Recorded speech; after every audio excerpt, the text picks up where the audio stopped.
बांगलादेशात हिंदू बांधव माता भगिनी मुलीवर अत्याचार होत आहे. त्यांचा निषेध म्हणून भारतीय जनता पक्षाच्या लोकप्रतिनिधी आणि नेत्यांच्या नेतृत्वात विविध हिंदुत्ववादी संघटनांचा विराट मोर्चा नाशिकमध्ये काढण्यात आला. या मोर्चाला सकल हिंदू समाज न्याय यात्रा असे संबोधण्यात आले. नाशिकच्या भालेकर मैदान येथून सुरू झालेला हा मोर्चा नाशिक शहरातील प्रमुख रस्त्यावरून नाशिकच्या जिल्हाधिकारी कार्यालयावर गेला. या ठिकाणी विविध संघटनांच्या वतीने निवेदन देण्यात आली. मोर्चामध्ये नाशिकचे नवनिर्वाचित आमदार देवयानी फरांदे आणि सीमा हिरे, भारतीय जनता पक्षाचे प्रदेश सरचिटणीस लक्ष्मण सावजी, हिंदू एकता पक्षाचे रामसिंग बावरी यांच्यासह अनेक मान्यवर हिंदुत्ववादी नेते सहभागी झाले होते. मोर्चाचे नेतृत्व करण्यासाठी मोर्चाच्या अग्रभागी हिंदुत्ववादी गटाच्या अनेक महिला अत्याचाराचा निषेध करत सहभागी झाले होते. या व्यतिरिक्त शहर आणि जिल्ह्यातील अनेक साधू, महंत, पौरोहित्य विद्या शिकणाऱ्या विद्यालयातील विद्यार्थी आणि पक्ष संघटनांचे कार्यकर्ते हातात हिंदूंवरील होणाऱ्या अत्याचारांचे निषेध करणारे फलक घेऊन मोर्चात सहभागी झाले होते. मोर्चाच्या प्रारंभापासूनच मोर्चाचे स्वरूप विराट होते.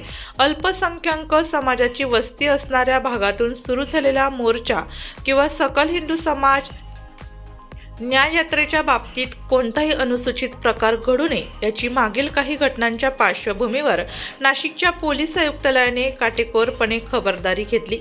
मोर्चामध्ये कमांडो पथकासह वरिष्ठ पोलीस अधिकारी, कर्मचारी यांनी अत्यंत कडक बंदोबस्त ठेवला. मोर्चाचा समारोप जिल्हाधिकारी कार्यालय समोरील शिवस्मारकाजवळ झाला. या ठिकाणी आमदार देवयानी फरांदे, सीमा हिरे तसेच साधू महंतांनी बांगलादेशामध्ये होणाऱ्या अन्यायाबद्दल कडक शब्दामध्ये तीव्र निषेध केला.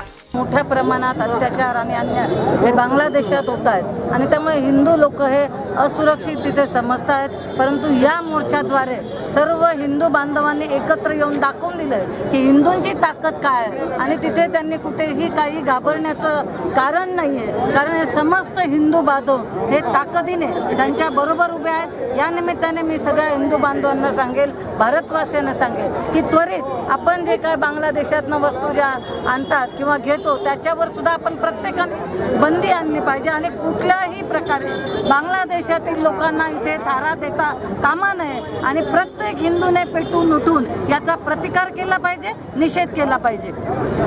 कामाख्या देवी का मुझे बहुत अच्छा लगा और सब हिंदू लोग एक ही रहो और एकता रखो और ये जो अत्याचार है उसको खत्म कर दो. आपका परिचय? सनातन धर्म. नाम कालीचरण उदयसिंह अखाड़ा. नाशिक लोकशाही न्यूज ब्युरो रिपोर्ट, नाशिक.